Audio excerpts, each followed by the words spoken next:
Welcome to Danielle Smith's Fraser Forum. This program is part of a series of podcasts doing in-depth interviews on free enterprise and personal liberty. I'm your host, Danielle Smith, president of the Alberta Enterprise Group.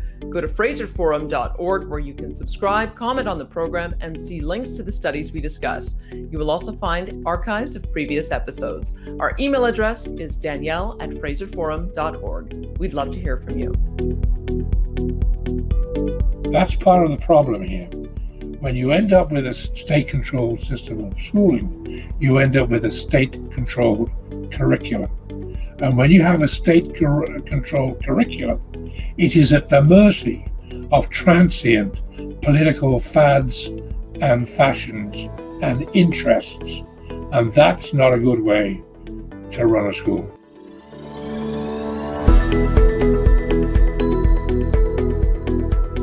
Well, hello again, and welcome to another edition of Danielle Smith's Fraser Forum. I'm delighted today to be talking to Professor Derek Allison. He is a professor emeritus at Western University in the Faculty of Education and a senior fellow for the Fraser Institute, and he joins us now. Professor, thanks so much for being with us today. My pleasure, Danielle.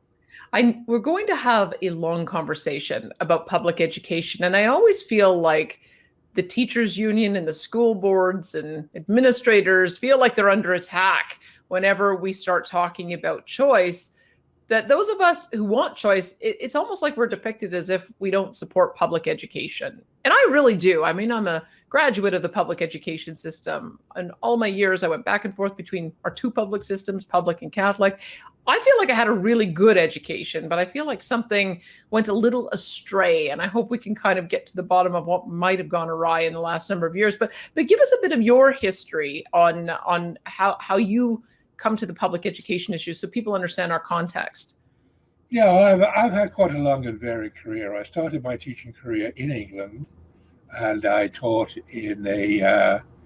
after I graduated from my training program, I taught in a secondary modern Roman Catholic school in Birmingham, England. And I was recently married and we couldn't afford to pay the mortgage and eat. So we came to Canada. And we both taught in Alberta for 5 years in the north. Then we completed our graduate work at the University of Alberta and came out here to Ontario. So I've taught in public education facilities in England and in Canada, in Alberta. And my work here in Ontario has, of course, been preparing teachers, primarily for work in public schools. So that has taken me in and out of public schools all over southwestern Ontario. And I've been heavily engaged also in teaching and supervising research by school leaders in the Ontario public school system and a few in the private system. I'm glad you've had that history in England. And my best friend in school, Julia, was from the UK. And when she first came over in grade 3, they advanced her grade to grade 4. She went back to England for a couple of years and she came back and she was skipped another grade. So I always felt like they were doing something quite differently in England than we were doing here. And so I think it's important to have that international context. I wonder, when you look at the systems now, are other jurisdictions struggling as much as Canada seems to be? I'm not too sure Canada is struggling in that sense. Canada, as you know, has been doing really quite well in the international testing stakes. But that, of course, is only a small sliver of the school experience. As we've become acutely aware over the last 18 months, schools do a lot more than just once. Schools, they are very important safe havens. They are extremely important sites for socialization and social and physical development of children. And of course, they do a very important job in terms of guiding children into certain pathways that ideally, we hope, are well suited to their abilities, talents, and aspirations. But there has to be selection in schools. That's part of what they do, even though there seems to be a strange reluctance to accept that in certain quarters of the population these days. the notion of equity seems to have seized hold of people in terms of equity of outcomes, when that, of course, is not what we want at all. We don't want to produce graduates that are all the same. We want to produce graduates that can demonstrate to the world their amazing abilities and talents and accomplishments. You know, we want our children to shine, and making them all into the same kind of graduate is going to ensure that that's not going to happen. And So the important thing about public education is that it must provide opportunities for all children to shine. Well, and I want to talk to you a bit about the history there, because I think if we go back historically, and you're going to have to correct me, I think we got a sense that early education for children was really more for the upper classes, private tutorials, small one-on-one education. And then over time, we developed a notion in society that we needed to have universal schooling, but it wasn't always like what we have right now. A lot of kids left school at a very young age. And I wonder if maybe if you could just map that out a bit. How did we get to the point that we're at today, where we have, which I think is good, a broad societal consensus that children should be educated up until they finished grade 12? And how did we get there? Well, it is a long and complex and slightly varied story. So the origins of our education system in North America lie, of course, in Europe, but the European roots are very different from the transplanted version that initially took root in North America. And it's worthwhile, I think, to distinguish in North America between three main phases. The first one was the pre-government involvement stage. The next one was growing government involvement. And then the third one is government domination, government and establishment hegemony, if you like, where the school system has been totally captured by the state, or almost totally captured by the state. But in the beginning, there was no role for the state. So the early settlers in Canada, for example, established their own schools, their own community schools. So the people in the community, almost all of whom would have children, would start their own school.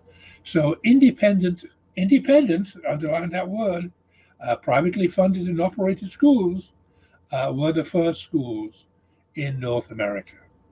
And only later did the government become involved. And for obvious reasons, there are two main driving reasons for public education. And the first one is that all children have a right to be educated. And that's undeniable. But the problem is, if you leave it in the hands of the parents, not all parents can afford to have their children educated through a school of one kind or another. So the rise of public education as we know it today was a result of governments becoming increasingly involved in trying to achieve both of those objectives. And the first one, of course, was achieved by legislation requiring children to go to school. Although typically the compulsory education legislation lagged behind the provision of public funds to ensure that all parents could afford to send their children to school. And typically, well, what happened in Ontario in particular, and largely most of the eastern seaboard of the United States too, was government's first involvement was to defray the cost of teachers, to give grants to help hire teachers, because they're the most expensive input when you just have your own one-room schoolhouse. And the schoolhouse will be built by the community to hire a teacher, qualified teacher. They would receive some help from the government. And then gradually the government became more and more involved. So the 1850s in Ontario are the time when the government really begins to take over the provision of schools. But So it for a has. long time in Ontario after then, there was a balance. There was a degree of shared involvement in providing education. The government became more involved in regulating and in funding education, but it tended to concentrate on certain aspects of schooling. One was curriculum, second was teacher qualifications, third was training for teachers, and then standards and testing for children. Everything else, such as where we're going to put the school, what we're going to build it out of, what color we're going to paint it, what kind of furniture we're going to use, was largely left up to the independent community, who also hired the teacher. So, key development there, of course, was the development of school boards, and each individual one or two room school would have its own school board, one school board, one school. They would run the school, government would provide money and send inspectors around to make sure things were working okay. And I think if we'd managed to stay with that balance somewhere in the middle, where you've got the heavy involvement of independent school boards overseen by local people making local decisions, small enough that you can actually wrap your head around the complexities of what's happening at the school, and having the government involvement, we might have been okay. But I get the sense that no one really planned for how the system should grow out. I mean, operating a one-room schoolhouse in a small community with that buy-in is very different than the massive school boards that we have right now. I think Toronto's is the biggest public school board, and I think Calgary is the second biggest. And maybe you can tell us a little bit about the Toronto School Board, but the Calgary School Board has had all sorts of governance troubles, and I wonder if the size and complexity is now one of the heart of the issues that we're facing about why we're even talking about school choice now. Every large city across North America has at least one large school board. Some have several. For example, in both Alberta and Ontario, we have public and separate school boards.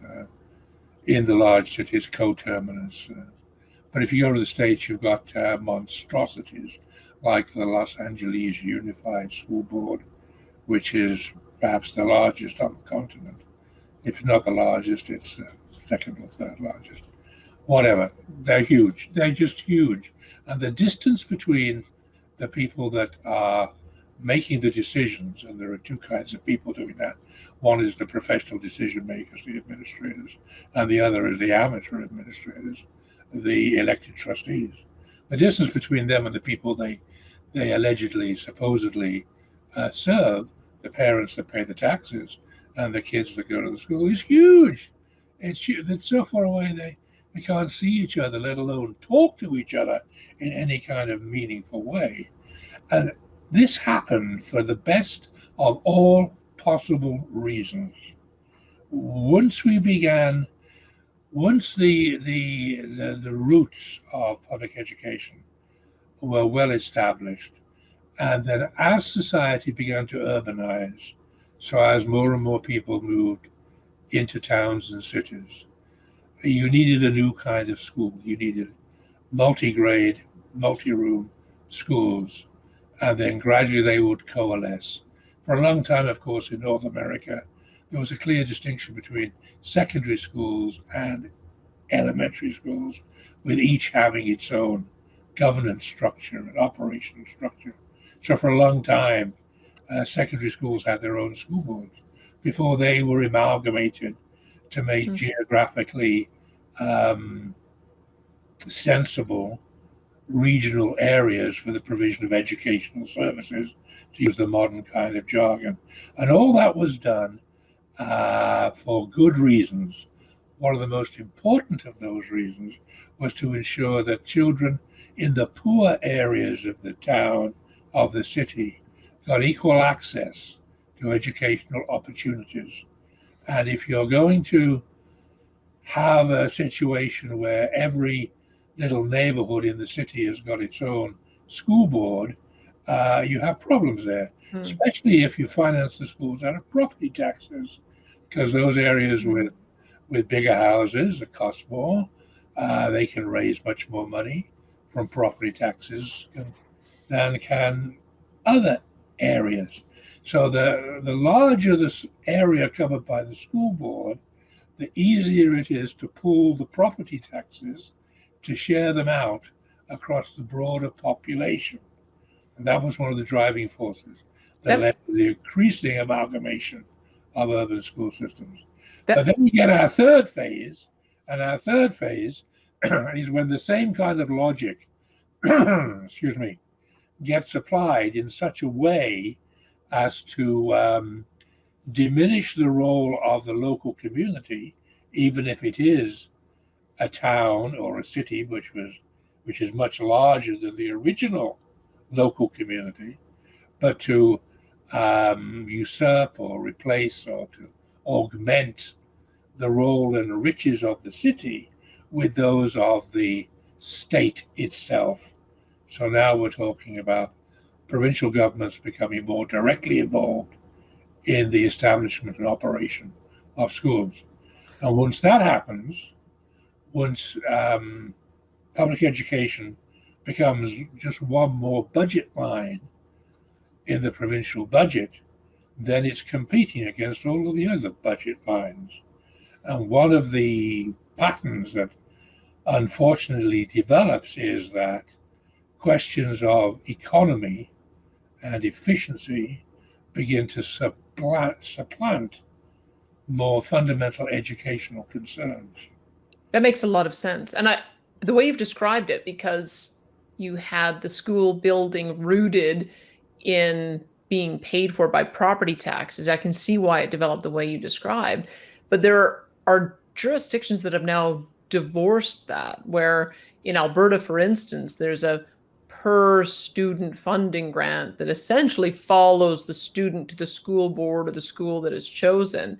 And is that novel? Because when you fund that way, that actually deals with the issue of equity that you were talking about. So it doesn't matter if you live in a rich neighborhood or a poor neighborhood, every student is going to get the same number of dollars attracted to them, which then opens up the discussion about, can we have different delivery models? But I'm wondering, is Alberta unique that way, or has that been the way the entire country has gone? No, the entire country's gone the same way. So the property tax, dependence on the property tax has virtually disappeared.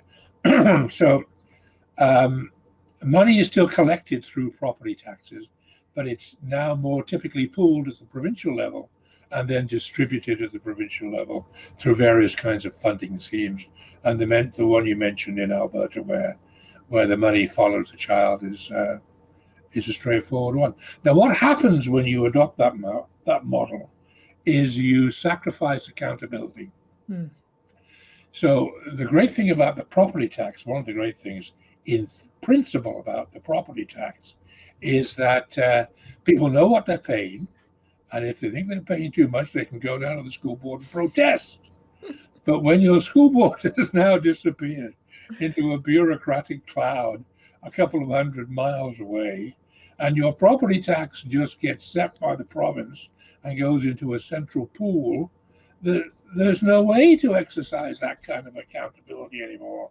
So public education just becomes another public service provided by the state.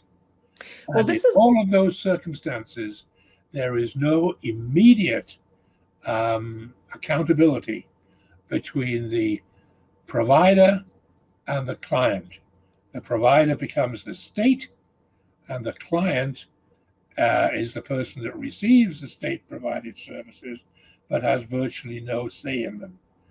And then you get the other problem, whereas where the state, the agencies of the state are vulnerable to being captured by special interest groups, such as the prime example of public education teacher unions.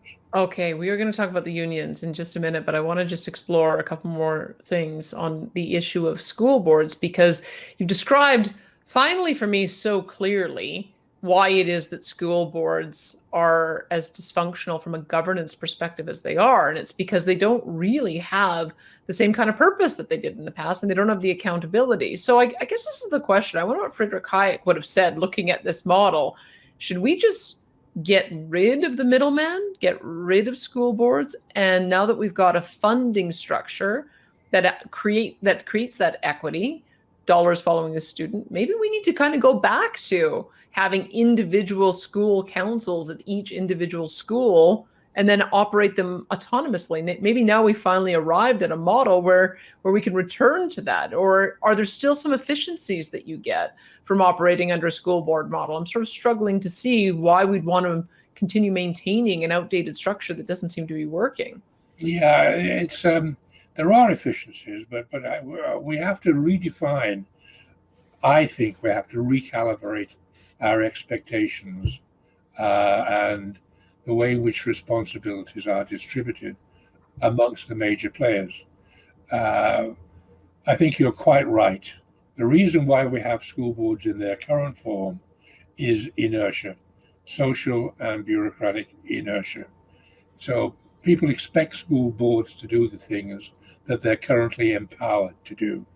Unfortunately, many of the things they currently do don't make sense in the modern context, and they really don't have the power to do them well.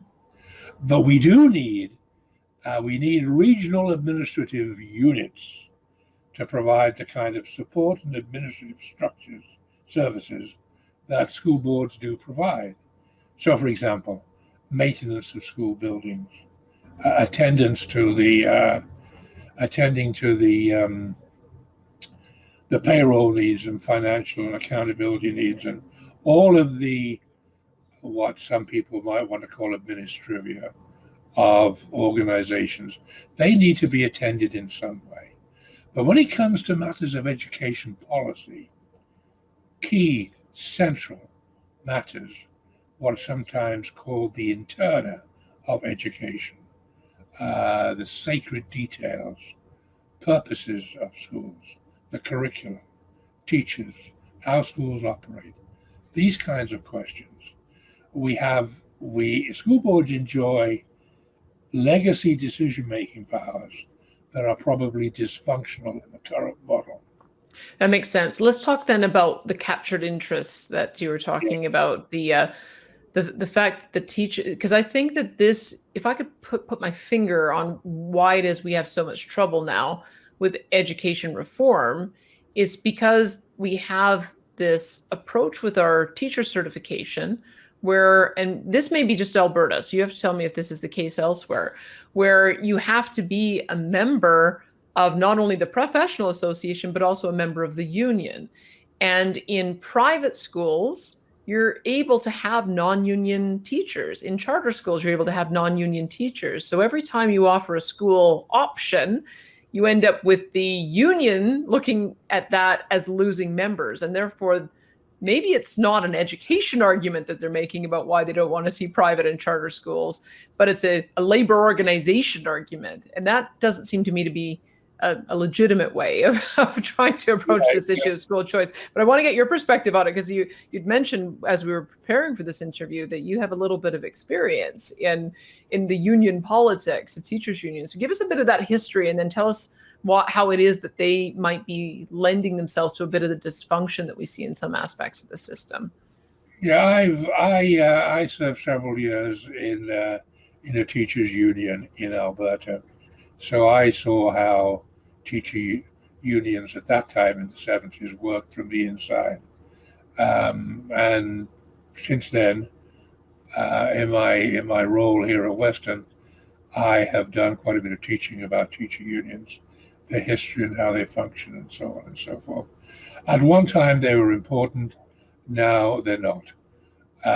Generally speaking, at the risk of bringing down fire and brimstone on my head from some of my colleagues, I think the modern Canadian teacher unions are an anachronism, and everybody, especially the teachers, will be a lot better off if we got rid of them.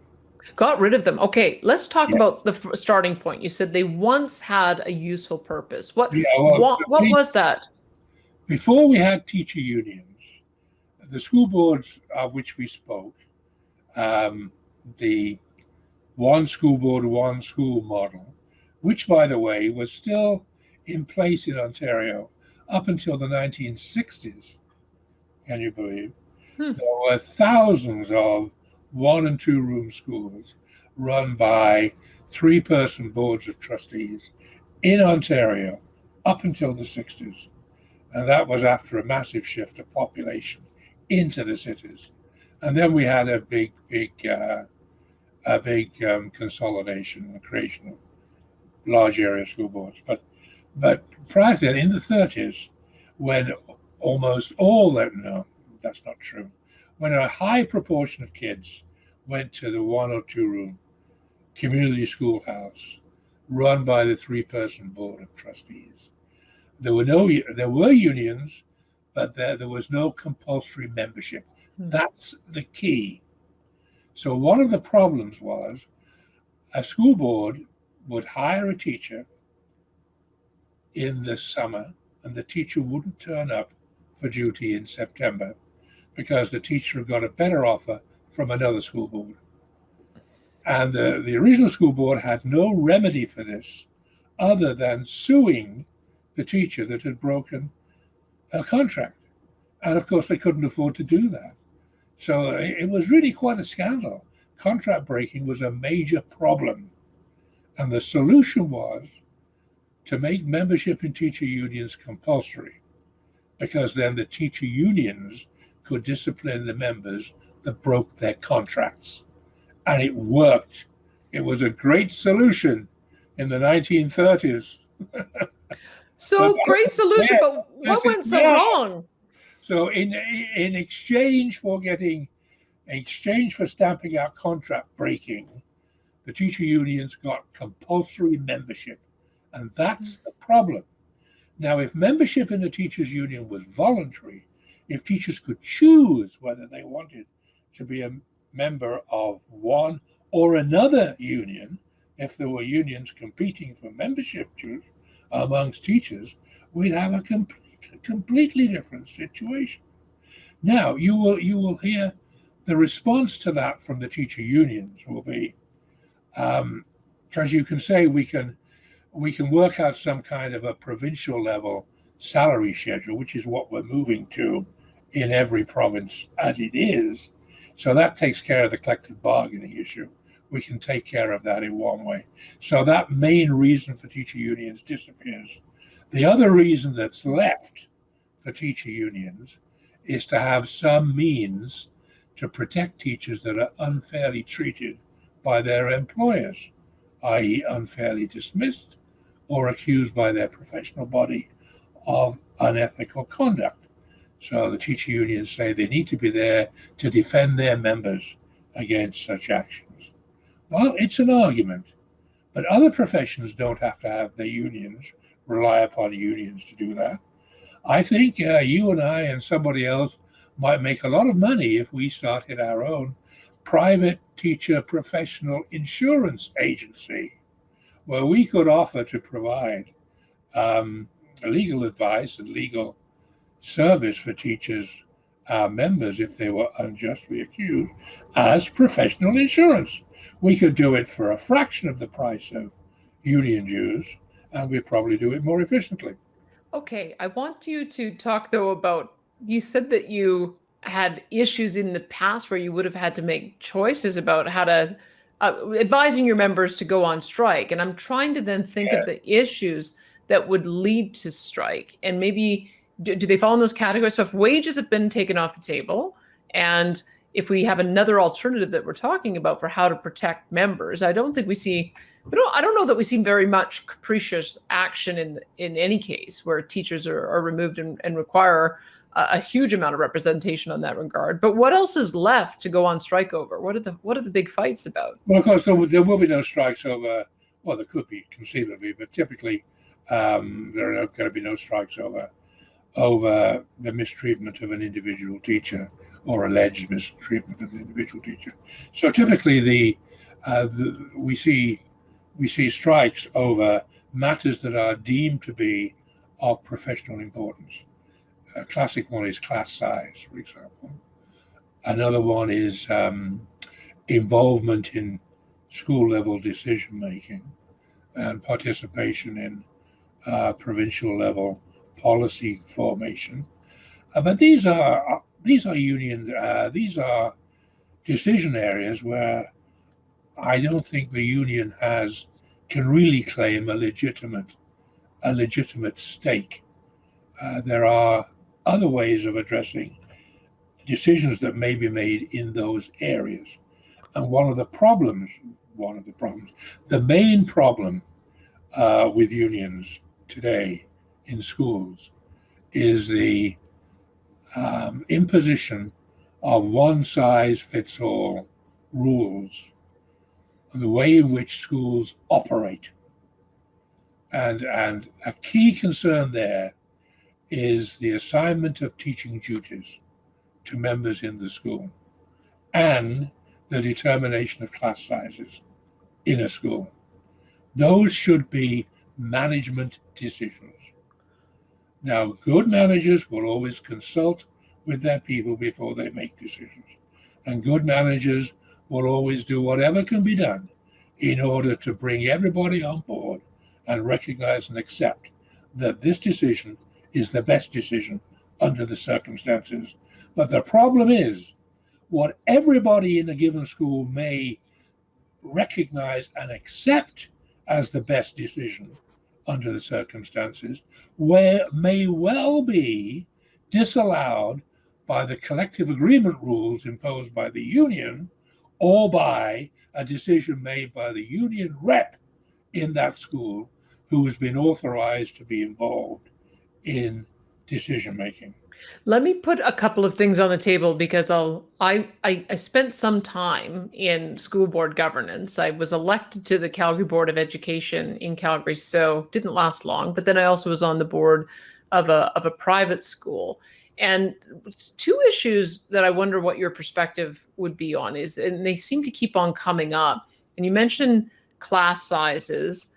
The other one is instructional hours. And so unions in Alberta, in any case, have been wanting to get defined pupil-teacher ratios, that there should be in the collective agreement a certain average that you're trying to reach of the number of certificated teachers you need to hire, depending on how many kids are enrolled. And then there's also the notion that they would have a certain amount of instructional hours that they would be required to teach. And there's two things that come to my mind. So I'll deal with them in part. So let's deal with instructional hours first, because the curriculum takes a certain number of hours in a week to teach. So you would think that the collective bargaining agreement would be matched. If it takes 25 hours to teach kids, then you have to teach for 25 hours. But I'm sensitive to the argument that teachers make that that's a lot of prep work that you've got to do. I did talk radio for a number of years, and I would have 3.5 hours of broadcast time, and it would probably take me about the same amount of time for preparation. So if you're expecting teachers to teach 5 hours a day, you're kind of actually asking them to prep for another 5 hours on top of that.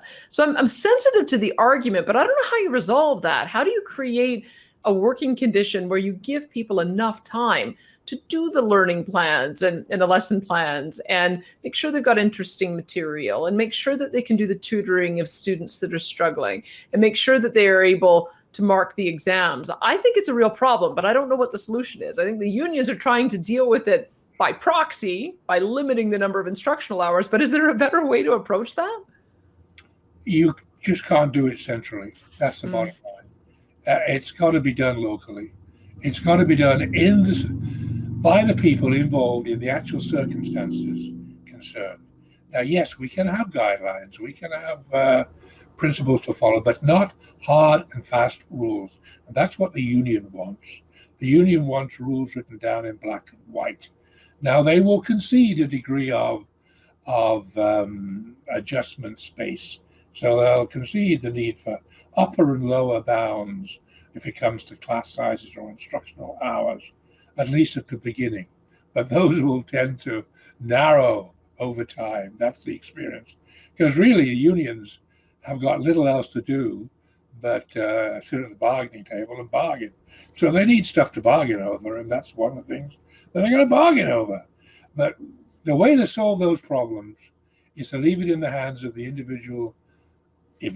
From my perspective, leave it in the hands of the individual schools and their boards of governors, if they're lucky to have one, or their school council, if that's allowed, or whatever. Now, the problem, of course, is whether there are going to be sufficient resources to be able to make any solution work. But the only way to deal with that is to let things unfold. And if not, then individual representations have to be made. To rely upon the union to push and argue for greater resources for schools is perhaps not the best way to do it. Because once again, they're not tailored to the needs in a particular school and particular circumstances.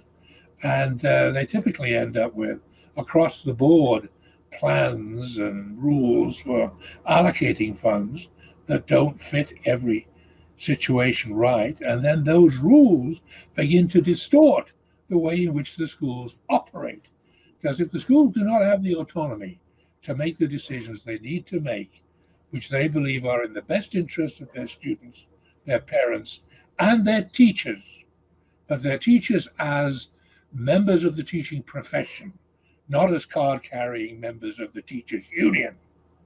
If you don't have the autonomy, schools don't have the autonomy to make decisions like that, then you are in a situation where the great virtue, the great power of schools is being sacrificed to bureaucratic interests. Because all you're doing is you're just making cookie cutter educational experiences, which are going to defeat what I think we must all recognize and accept are the important goals of education. Such great observations. Let me ask you another question, though, about class size, because Let I think me give you one point on this. Please. You know, in all high schools, you typically have a high school play production of some kind. Now, that can take a lot of work to put on. Who's going to do it? Well, it's going to be the drama teacher or the English teacher or somebody like that, and a group of volunteers. How do you build that into the work schedule for your teachers? How do you give them credit, teaching credit, or whatever the model or rubric might be for doing that? Well, and the same thing applies to coaching sports teams, running clubs, and all of these kinds of things outside of the classroom, out of classroom activities. Now, you and I know, and I'm sure most listeners are whatever also know, if they've had children in school or if they've worked in schools, that those out of classroom activities are hugely important to the kids and to the quality of the school itself. And when you start bringing in hard and fast rules about what the assignable teaching hours and other working hours of teachers are going to be, then those are the things that get sacrificed first. That's such a good point. I'm just you're taking me down memory lane, because I'm remembering my science teacher was my basketball coach, and my drama teacher also put in an immense number of after hours on the productions that I worked on. And it seems to me there'll be some teachers that feel compelled and motivated to do that in a volunteer way, because we all volunteer in outside extracurricular activities, but it's tricky in a school environment, because I think there's an expectation that it's going to be your teachers guiding you through that. But I don't know how you solve that. Maybe you just assume that people are also motivated for volunteerism the same way in the teaching profession as they would be in any other profession, and those decisions can be made locally. Is that sort of summarizing where you're going with that? Yes, very much so. Just to go back a few bases in our conversation here, we were talking about the desirability of an alternate governance model where each school has its own governing body again, as in the old days. I'm not going to say the good old days, because in many ways they were bad old days, but it would make more sense if each school was a much more autonomous unit. And you raised the question when you mentioned that, to whether that's feasible today. And I meant to try and interject then, and I forgot, but it can go now. That's what most independent schools do all the time. Mm-hmm. That's how they run. So one of the great ironies today, we hear people talk about public school as a beacon of democracy in a free society, preserving all of our important values, holding ignorance at bay, and so on and so forth. But the reality is, the independent schools in every province, in Ontario and Alberta certainly, and probably most other provinces, have more parents involved in their governance than all of the public schools combined. That's remarkable. And there's a big correlation, isn't there, between parental involvement and student achievement? What's going on, you're really interested, particularly if you've got skin in the game to a tune of thousands of dollars of school fees that you're paying as well. But that's a different issue, which we may get to later. Yeah. But if you are directly involved in the decisions that affect your child's education, then you pay attention. Totally. Let me ask you about class size, because I think reflexively, we just believe that, of course, if you had smaller class sizes, more one-on-one, you'd get better outcomes. And so I think that there is, that's why it's such a compelling argument about why it is we need to restrict class sizes. Is there an argument we're not considering? Is there some other side to that story? Oh, yeah, that doesn't work. The research shows quite clearly that as a general rule, just reduce smaller classes by themselves are not going to make much of a difference until you get down to ridiculous levels. And it depends hugely upon the age of the learner and the subject being taught and the setting. Now, I assume you attended university lectures? I did, and there were some that were hundreds of kids in the class. There you go, and they worked, right? They worked provided the students paid attention. And there's no way you can get students to pay attention if they don't want to pay attention. Same applies in a class in a regular school with 10 students in it. If they're not going to pay attention, you're not going to get them to pay attention. So just reducing the class size by itself, it's a mechanical solution that looks attractive but doesn't work. And we have the research evidence to establish that, really beyond any question. But the really killer argument here on class size are two killer arguments. And the first one is we have empirical evidence to show that of various ways of improving classroom instruction that have been tried and tested, there are hundreds of different ways that have been investigated, techniques and methods of improving classroom instruction. Smaller class sizes is in the lower third or lower quarter of effectiveness. Well, so that's the first killer argument. And the second killer argument is, again, it's the argument from general principles, because circumstances are different. Yes. One class of the same age children in a similar school will react differently from another class, depending on who the teacher is and how many kids there are in the classroom and what the subject is.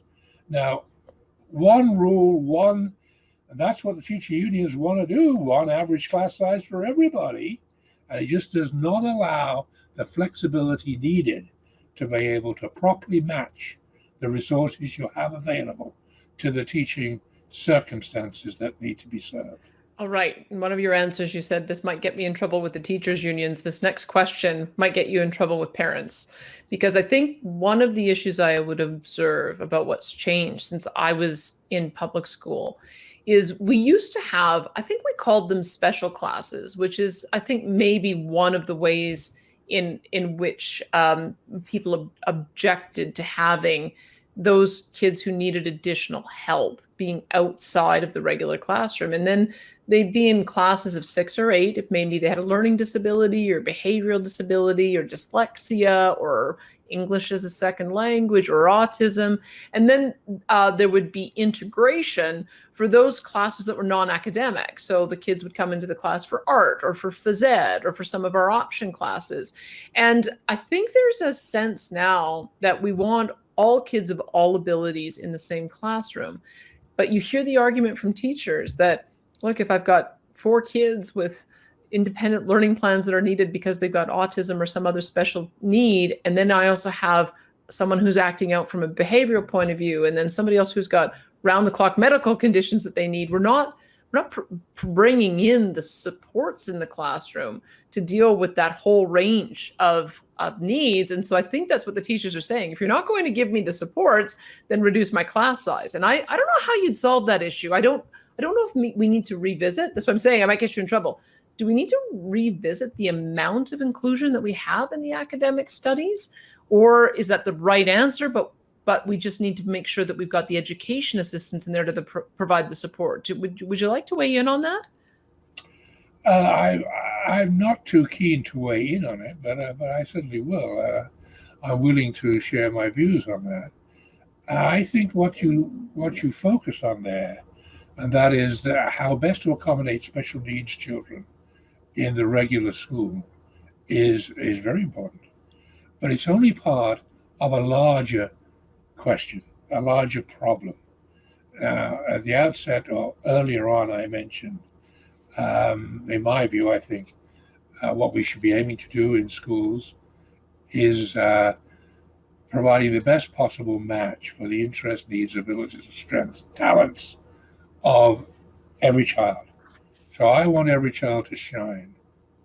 And I don't think we differentiate enough in the school system to allow that to happen.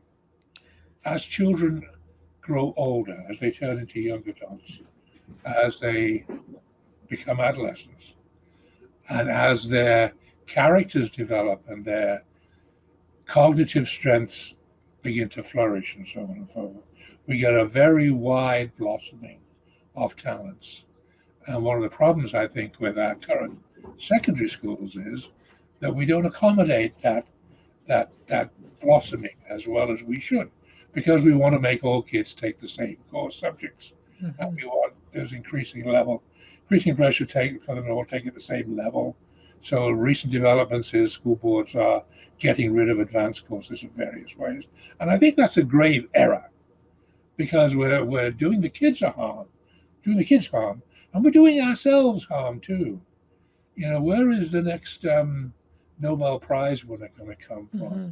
If we don't allow potential Nobel Prize winners to blossom, to let their talents develop?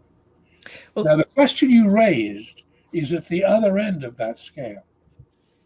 Now, whether you like it or not, cognitive strength, cognitive ability, as well as many other human traits, are normally distributed in the population.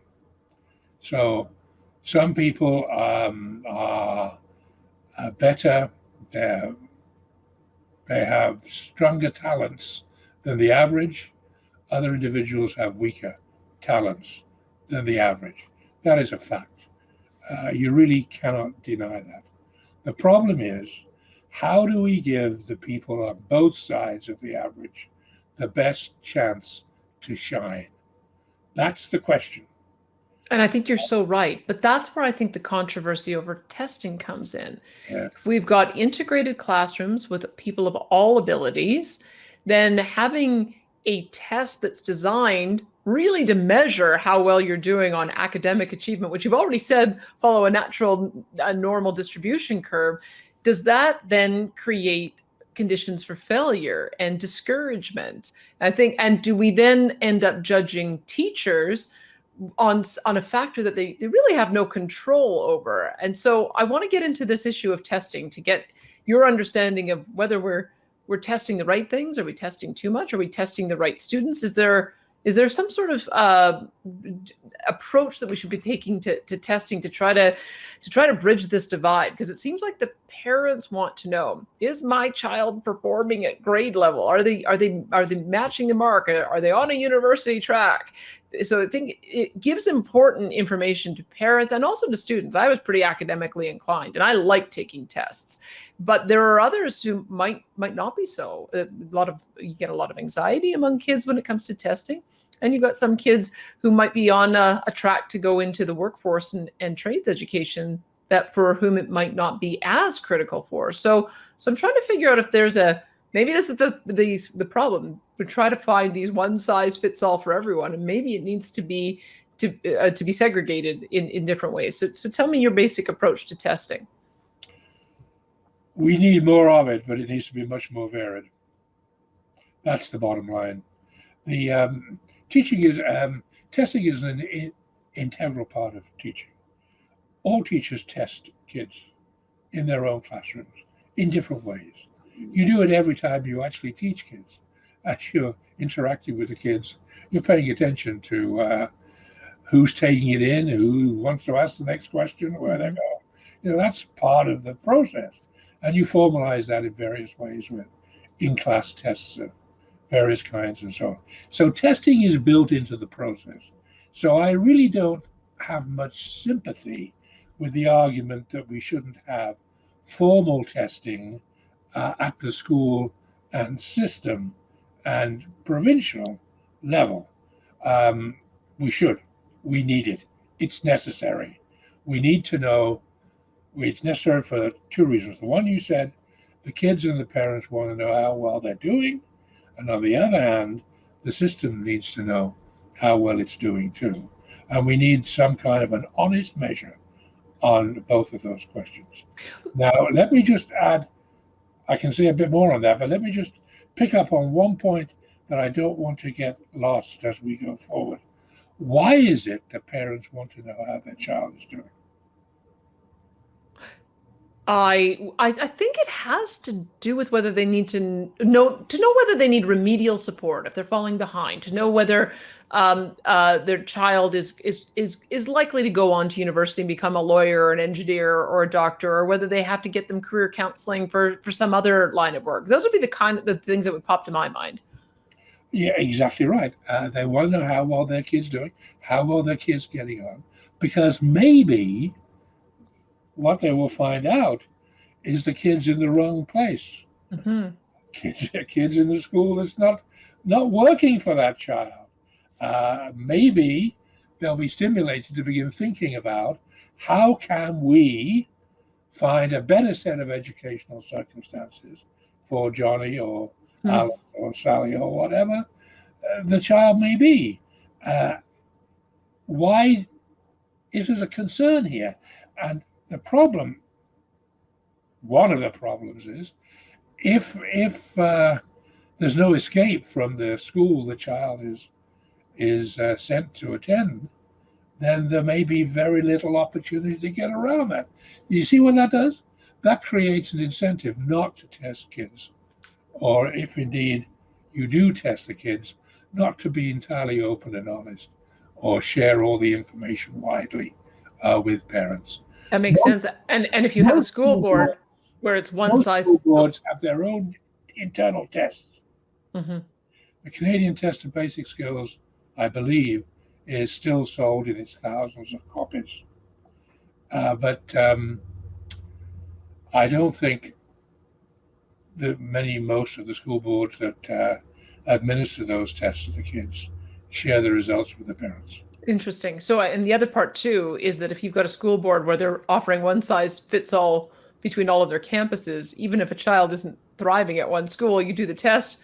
If you move them and they face the same circumstances at the same kind of school, they're not going to thrive as well. Unless there's variety, unless there's different kinds of school, unless the school is adaptable to the child, or the parents can find a school that they believe is better suited to their particular needs and strengths of their child. And one of the tools for doing that is, of course, testing, honest, reasonable testing. Now, when it comes to basic achievement testing, that is not too hard. I mentioned the Canadian Test of Basic Skills, which is those kinds of tests, norm reference tests, as they're called, are not popular these days because they compare the results of individual test takers with the population at large. Mm-hmm. And they say, well, your child is at the 85th percentile, 45th percentile, or whatever the case. And that is considered to be in somehow improper in some circles. Whereas the criterion reference tests that we see in all of the provinces these days just tell you whether your child is at the expected level, or above or below the expected level, which can be pretty meaningless, because if your child is close to the expected level, they're below it, and if they're a long way from the expected level, they're also below it, which is not very helpful in terms of trying to take remedial action. You know, I really liked the Canadian Basic Skills Test. I got tested quite a bit when I was in elementary school, and I remember the little bubble letters that I would fill in with a HP pencil. And so I enjoyed taking those. And I've often felt like, in some ways, especially for math, probably most of the sciences, and for English, when you're talking about comprehension and grammar, that those would be almost all you'd need. Test kids at the beginning of the year to see where they're at, test them at the end of the year to see what they learned. And that gives you a lot of what you need to know. And you don't really need to then be content specific in your curriculum. But it seems like we've gone the other way, that we're not all that interested in testing on a regular basis for basic skills. But then we do these achievement tests, which teachers don't like because they say, oh, we're just teaching to the test so that the kids can get a high grade. And I'm wondering if my observation is correct, that we actually should be reverting more to the truly standardized tests that can be compared across entire populations and even between countries. And maybe the grade 3, 6, and 9 tests are not as important. I agree with you. I think we need both is what we need. We have developed something of an anti-testing culture in our schools and in our society at large. The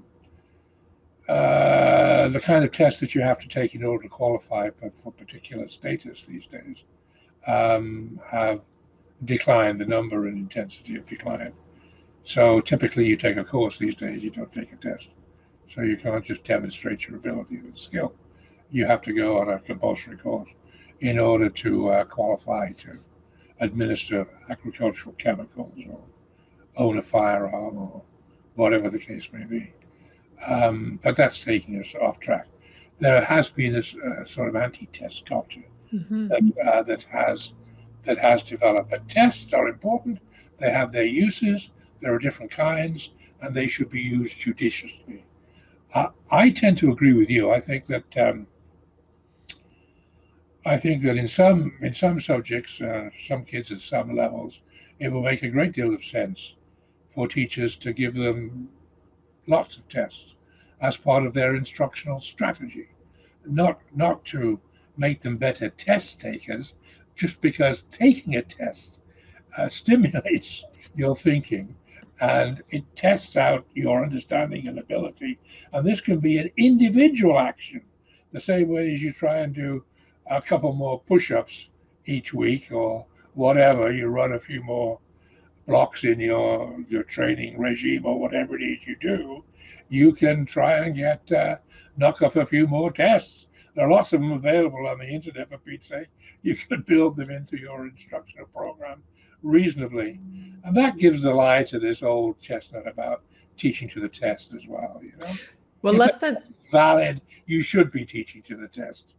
Truly. And, you know, we're in violent agreement when it comes to English and math, and I think the sciences, because there's hard data and there's just a base of knowledge that you need to know to move on to the next level. Where I get hung up is on social studies. And I have to give you full admission, which is so strange. It was my least favorite topic in school, in K-12 education. And the reason why it's strange is because virtually everything I've done post secondary has been in the area of political science and economics and civics. So my entire career has been in the public policy world. But I feel like social studies doesn't lend itself very well to teaching in the K-12 education system or in the testing environment. And I think this is where a lot of the challenges and battles are coming in, is that are we teaching kids the critical thinking skills they need in order to analyze what's going on in the world, or are they being indoctrinated with a particular political viewpoint? And I'm kind of curious about how you would assess social studies in the environment that we find ourselves in. Maybe we should just pull it out completely, or maybe make that one entirely child-centered. You tell the child you've got to go do some interesting political or historical or geography assignment, and you can make it self-directed. Or is there a common base of information that we all need to know? I think there is a common base of information. It's called civics. And we need to know how our society is set up and how it is structured and how important decisions get made. So I think there's a strong argument for civics to have a higher profile in the school curriculum. As far as the rest of the stuff that might be subsumed under the nebulous heading of social studies, there is real knowledge there, but I wouldn't call it social studies. Social studies is an invented term. It came to the forefront in the 50s and 60s as a more inclusive, progressive way of teaching kids. And it was used, of course, to replace geography and history. So much of what passes under the diffuse heading of social studies in the lower grades these days is geography and history. I'd be much more in favor of teaching geography and history because they are, from a philosophic point of view, real subjects. They are disciplines. They have solid knowledge. They're in touch with reality, two different kinds of reality. They're in touch with the human experience through time, and they're in touch with the physical world around us. And these are important dimensions of human understanding. And as you progress in life, if you go into advanced studies, as you said yourself, you will likely be inducted more directly into these disciplines of knowledge: geography, history, economics, law. And these are real subjects. Whereas social studies, I think, is not. It's just it's a catch-all into which anything can be thrown by any group of people that manage, or any interest that manage to exercise influence over the specification of the official curriculum. And that's part of the problem here. When you end up with a state-controlled system of education, state-controlled system of schooling, you end up with a state-controlled curriculum. And when you have a state-controlled curriculum, it is at the mercy of transient political fads and fashions and interests. And that's not a good way to run a school. I completely agree with you. But you know what's so interesting is that even in Alberta, which I think is doing a pretty good job of providing educational choice to parents and to students, we've got homeschooling, we've got charter schools, we've got two major public education systems, one under the Catholic umbrella, one under the public umbrella, and we've got a whole series of private schools. But one of the things I find so interesting is there isn't flexibility on curriculum. Doesn't matter what kind of school choice model or school you go to, you have to have a baseline curriculum that every student gets taught. You can do an enhanced and enriched measures, but the state continues to decide what the curriculum ought to be. Have we got that wrong? Oh, from my view, yes. I call it curriculum hegemony. When you have the curriculum, when you have school curriculum controlled by one single inflexible monolithic interest, you have a problem. Typically, throughout history, school curriculum has been diffuse. It's been the individual understanding of the local authorities and individual teachers that have drawn upon the shared wisdom that is recognized as valid knowledge and important skills, and that has formed the curriculum. Now, there's an important distinction, a crucial distinction, between the official curriculum, which is what's written down in the curriculum guides authorized by government, and the actual curriculum, which is what gets taught in classrooms. Now, there can be, in the best of circumstances, there's something of a tenuous link between the two. If you were to survey, if you were to somehow monitor every classroom that was teaching particular slice of the curriculum at a particular time, you would find considerable variation around the accepted mean, because that's teachers just interpreting the understanding and responding to the needs of their kids. Well, they can do that if they understand their subject anyhow. And if we're talking about the lower grades, I hope that all of the teachers understand the basic knowledge and skills that we expect the younger children to learn. They don't need a detailed curriculum to know what they've got to teach them. or how to teach it. They certainly don't need a couple of hundred pages of detailed, dense text in order to do that. And if you're in the high school, we hope you've got a university degree in the subject that you're teaching, so you know something about it. Again, the same thing applies. There used to be more professional discretion in developing and delivering the curriculum 50 years ago, 40 years ago, when teachers were not trained as highly as they are today. And that is beyond ironic. That is problematic. If we're going to invest huge amounts of money and time in turning out the most highly educated and professional body of teachers that the world has ever seen, and then we're going to tell them, this is what you're going to have to teach, and you're going to have to make sure you teach all of these objectives, and you've got to cover all of them within this period of time, then obviously we're trying to run in two directions at the same time. It just doesn't make any sense whatsoever. Do you know what's interesting? I wonder if there was more discretion over curriculum, because when we go back to that one-room schoolhouse model in the community, you might be at the same school from the time you entered kindergarten, go all the way through up to grade 12. And so you had some knowledge of what each child learned in the previous year that you can build on the next.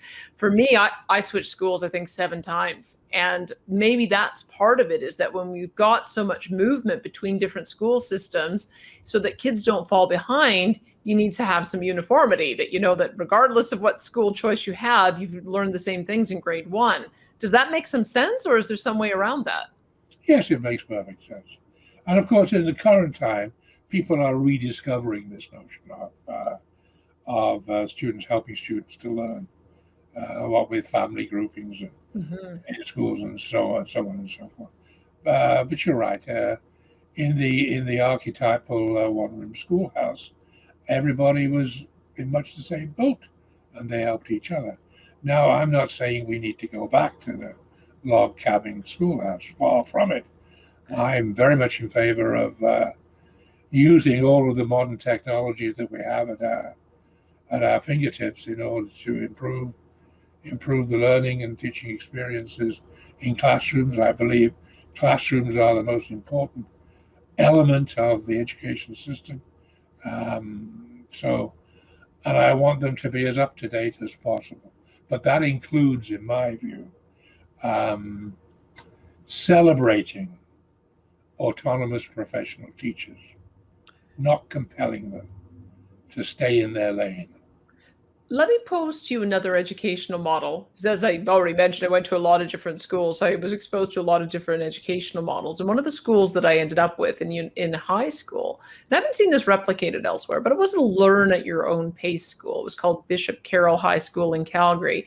And the interesting notion behind it was that you would have a testing center that you would go to. You'd go to a couple of seminars until you felt like you learned the material, and you'd be able to have access to a tutor or a guide, a teacher who could get you through the subject. You'd go and take the test. If you didn't get 70%, you had to take it over again. And so they wanted to make sure that you knew the material before you moved on, but it kind of took you away from the classroom environment. And I'm wondering if we need to do a little bit more of that, learning at your own pace, because some kids are just brilliant in certain areas, and they'll eat up mathematics, and they'll want to do all of the higher level courses in mathematics rather than being held back in a classroom environment that's a little bit artificial. But then in the same breath, being able to have the advancement with your peer group and the camaraderie that happens in a classroom, and having a teacher that you can have a relationship with. I understand why all that's important too. And so I'm wondering how to reconcile those two things. Well, yes, I agree with you in all respects. You're just reinforcing how I started in many ways. Every child is unique. We need to recognize, we need to take that seriously, and we need to try as hard as we can to put a smorgasbord of learning opportunities and alternatives and experiences in place, so that every child can find a good match for their unique mix of talent, skills, abilities, hopes, aspirations, and dreams, and can follow through on them. Now, that complex of abilities, skills, dreams, and so on, that matures and becomes more varied across the population as children age. So yes, indeed, the Bishop Carroll High School model, where you didn't have a limited curriculum there either, did you? You could go off and study whatever you wanted to study within the broad framework of what the tests were going to look like. This in many ways is the Oxbridge University model, where the students attend tutorials, but they don't have to attend lectures, and they do their readings by themselves, and then they sit the exam and they see how well they do to determine what happens next. That's a perfectly viable educational model, and I don't see any reason why it shouldn't be available, reasonably accessible to all, if not most, children. But I also don't see the reason why it should be the only model available, the only way for all children. There should be a wide range. Now, my use of the word smorgasbord was ill-advised because it smacks of a certain kind of open, undisciplined access. And there needs to be a little bit more control than that, usually. So we don't want to have kids studying witchcraft in order to get high school credits, I don't think. Or if we can think, I can't think of one offhand. That was a good one. No disrespect to J.K. Rowling and Hogwarts, but how about astrology? I think a high school kid should be able to do a course, get a credit in astronomy if she wants to, but I don't think she should be allowed to do a high school course in astrology because it's just not a recognized subject. That makes sense. Talk to me a bit about trades education. You may have to correct my understanding, but I need a lot more of it. Well, let me ask you this, because I seem to recall reading John Locke on education, and he obviously was talking about education for those who were getting private education and tutors. But my recollection was that his recommendation was that every student develop the ability in 2 skilled trades. So, and that seems to me a pretty solid way of approaching education. That shouldn't we take the approach that every student should be able to graduate from high school and leave and go directly into the workforce, prepared to take on a career, and should they choose to go to an academic life, that would be something that they could choose to do. It seems like we've got it the opposite. It seems like our education system is geared thinking every student's going to go onto university, and then the 70% of kids who don't are left floundering about until they can find something that they can turn into a skilled profession. And that seems to be my impression. I don't know if that's the case everywhere. Do you think I'm being a little bit too harsh on that, or do you think there's another? Do you think, how should we approach that whole issue? Yeah, we need a much more diversified and recursive post-secondary educational system. There should be multiple routes for children to young adults to choose to follow in the senior years of high school and after high school. I think that once again I'll be calling down fire and brimstone on my head from the establishment here, but I firmly believe that university is not for everybody. And if you make university suitable for everybody, it ceases to be university. If we wish to have cutting-edge, research-based institutes of higher learning, which is what a university is, then I think it should be self-evident that not every young person should want to go to, should aspire to go to university, or should be allowed to go to university. Once again, I fall back on my basic doctrine. Everybody has their own unique mix of talents and abilities, promises and contributions to make to the world. And I think we have an obligation to give everybody good, fair, equal, and open opportunities to follow their stars, so they too may shine. All right. It is the case that the university lane, the university route, is not the most suited for everybody. The problem is there aren't that many alternatives in our society. society, especially if you were to look at what they do in some European countries, like Sweden or Germany, for example. And there are all kinds of hybrid apprenticeship, higher education training models that people can follow. And we have hardly anything like that in Canada. And I totally agree with you. So I think we've pretty firmly made the case for choice. Everything keeps sort of rolling around back to the idea that we need choice and diversification, individualized program tailored to kids, allowing every student to have a pathway that allows them to shine to the best of their abilities. Now, the question is, how do you pay for all of that? Because I think this is what governments default to, is that you need to have a cookie cutter approach so that every single student would get the same amount of money, and you need to be able to provide them the package of education within that same amount of money. Now, I don't know if there's another way to fund education so that you can provide a different range of experiences. And I'll give you an example that was given to me, for instance. Part of the reason why shop classes get cut out of K to 12, or call it junior high and up education, is because sometimes safely you can only have 15 children in a classroom if you're going to be teaching industrial arts, so that you have the proper supervision if they're dealing with heavy equipment.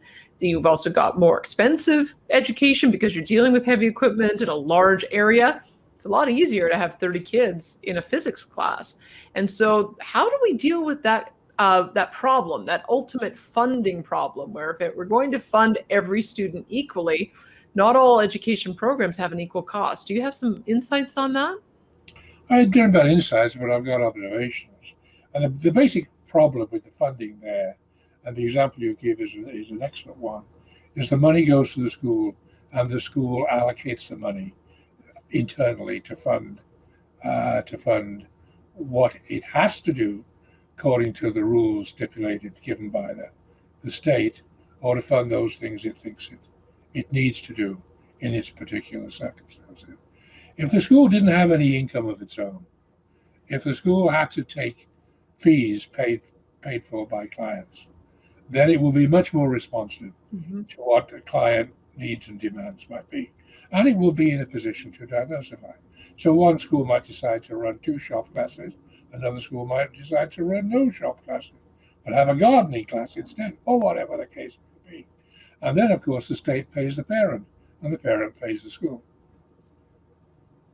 So you think that that would be the approach then? Because I guess this is where I'm sort of struggling, is to understand how much should be covered by the state and how much should be covered by individual parents. And I think where we began, when you were talking about every child having the right to an education, it's a little bit of a different argument for K to 12 education when they're minors than when they're in university. In university, we've accepted that if you go into university, there's a portion of the education you have to fund yourself. I think in most places it's around 30%, and then 70% is paid for by the state.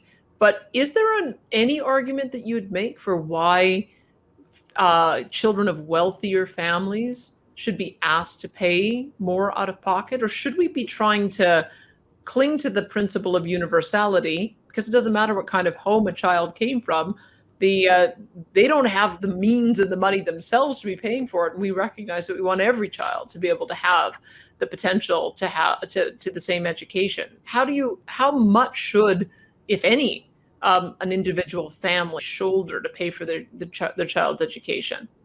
As much as they choose. But the prior question is, how much should the state pay? That's the question you're starting with.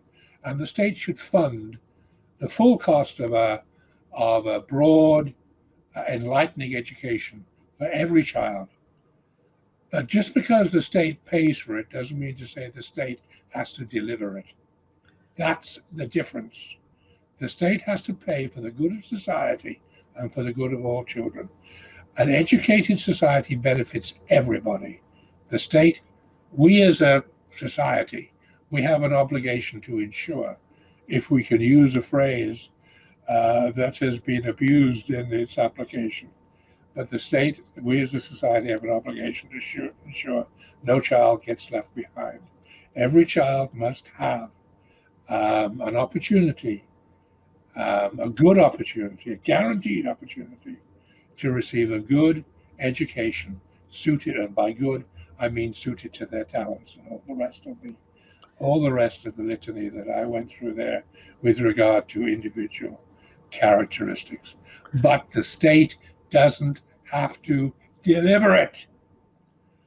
There are This is other delivery models, and I would prefer to see that the state doesn't deliver any schools, but I will concede that that's not feasible. So we're going to have some state schools in society, but I think the state should also allow and encourage and help support a wide range of non-state schools, non-public schools, provided they meet a set of minimal standards. And those minimal standards, I think, should be those which are acceptable in a free and democratic society.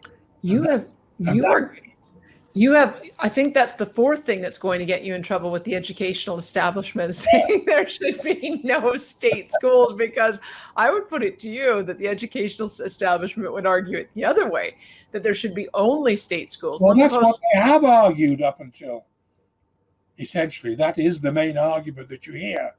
But if you sit back and you think about it, I can't think of any good argument for that model, unless you have a totalitarian society. Let me pose an argument to you.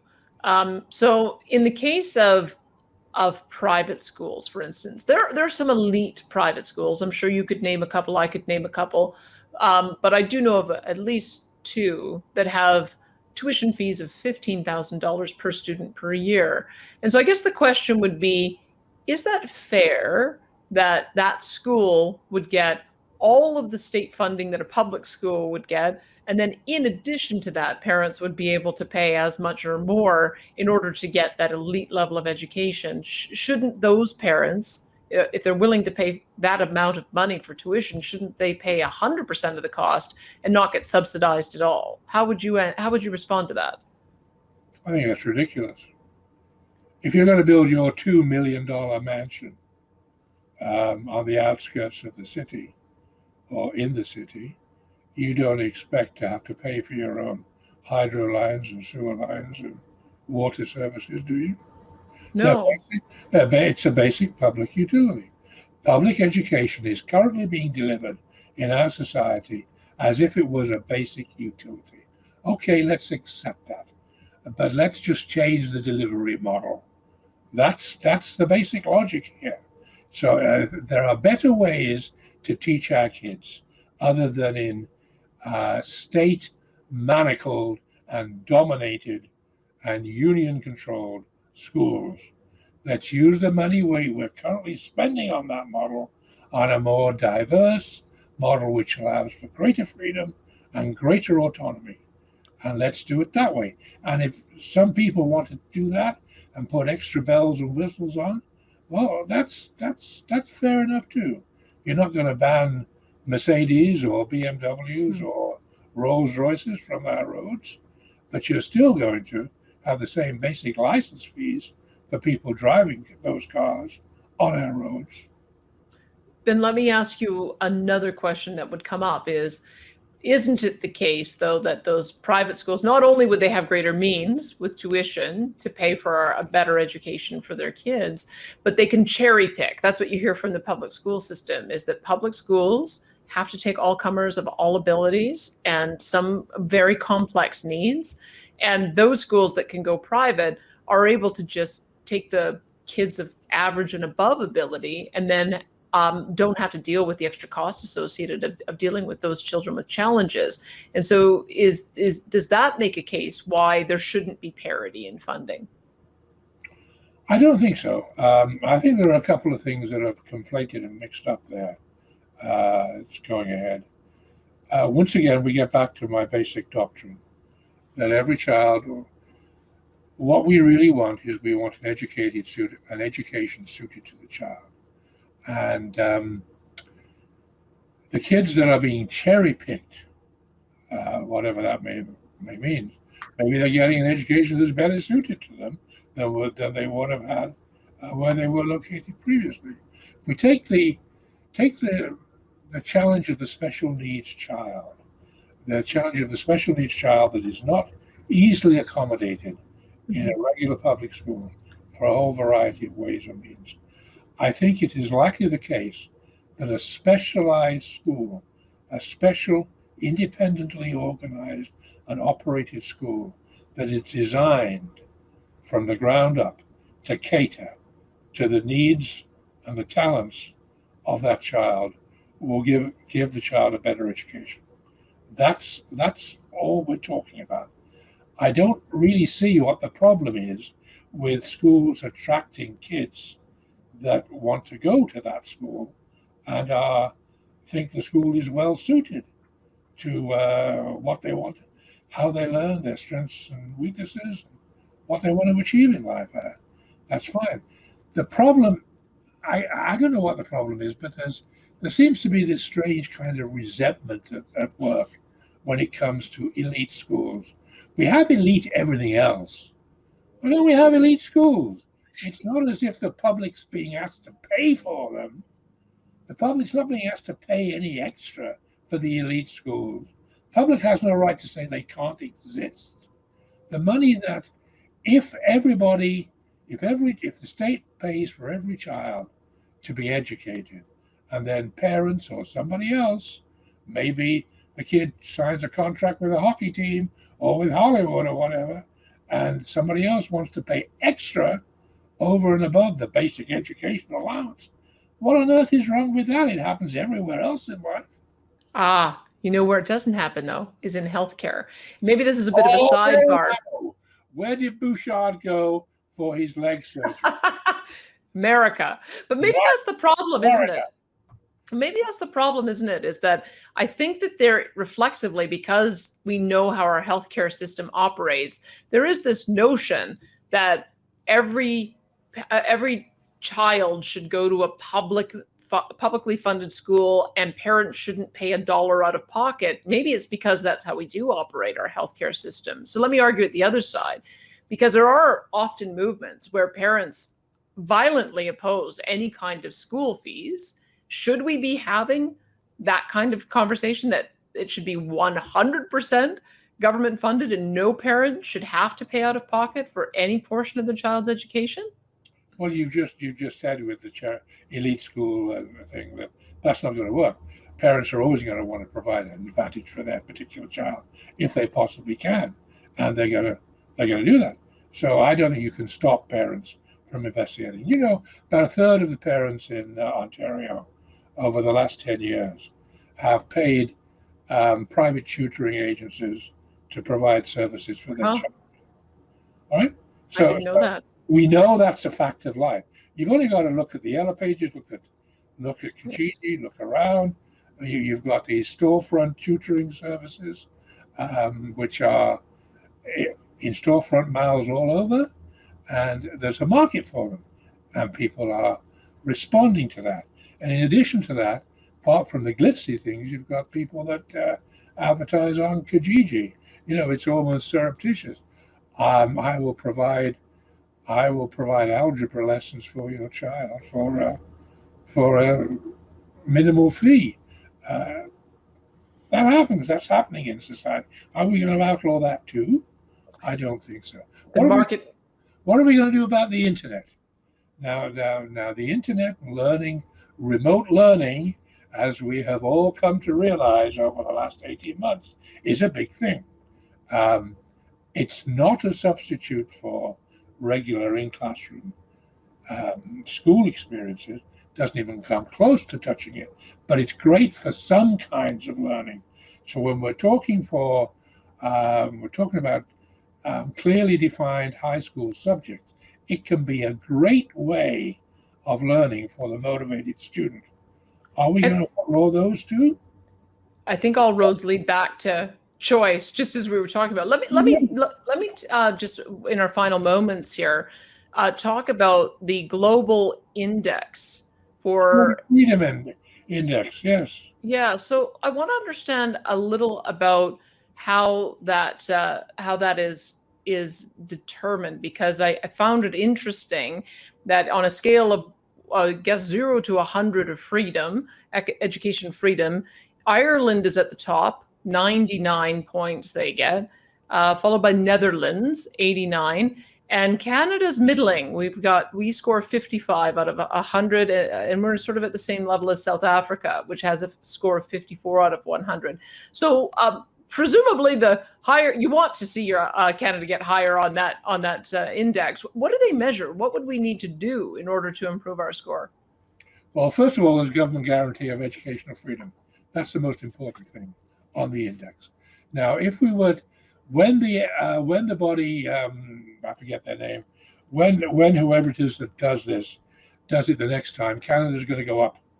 It's going to go up a lot because of Alberta's recent reforms to its Education Act, where it has written the right, parents' right to choose the education for their child into the preamble of the Education Act. One of the reasons Ireland and Netherlands are at the top of the list is they have school choice written into their constitutions. Now, if Canada had school choice written, if Canada recognized freedom to education in the Charter of Rights and Freedoms, we would have a higher score too. And guess what? We'd probably have support for school choice in Ontario, which we don't have now. And we may well have much more varied education choices in the rest of the country too. So the key thing, the first key thing, is guaranteed, recognized right to education freedom, school choice. Second thing is government financial support for freedom of choice. Now, in the Netherlands, most of the schools are operated by municipal, which are in some ways akin to school boards, but they're local, or philanthropic, or religious, or community organizations. So they have essentially done away with school boards, and they have well, they never had them, is the point. And their state educational authorities occupy primarily a supervisory and regulatory rather than a more direct control, which is what we see in most of North America. And then you have to factor in proportion of enrollment in independent schools. Those are the major contributing features.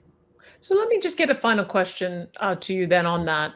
If we were higher up on this scale of education freedom, if we were at 99, what difference would it make? What would be the outcomes we'd be looking for that we're not getting now by being middle of the pack? We would have a much more satisfied group of parents and students. We would have a much more fulfilled teaching profession. We would have a much more varied and resilient workforce and society. We may not do as well as we're doing now on the PISA academic achievement tests. We might do better. I don't know. Can't guarantee. But one doesn't want to promote education freedom, and one doesn't want to promote school choice using the argument that it will improve test scores, because there's no reason to think that it will. But it will improve the things I've just touched upon. It'll improve diversity. There'll be a greater range of different kinds of educational opportunities, a greater range of schools.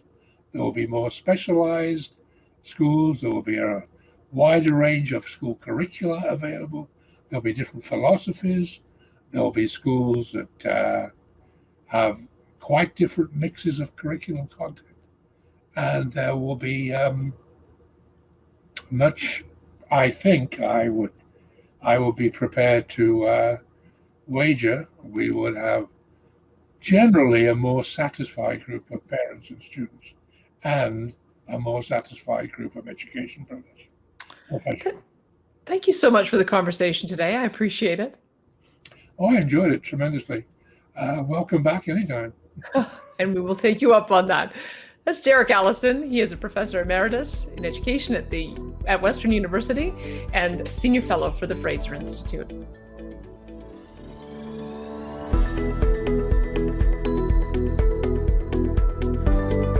We hope you enjoyed today's episode. If you like what you heard, be sure to subscribe on YouTube and wherever you stream your podcasts. And to stream old episodes, learn more about the show, and where to subscribe and submit your questions for future guests, visit fraserforum.org.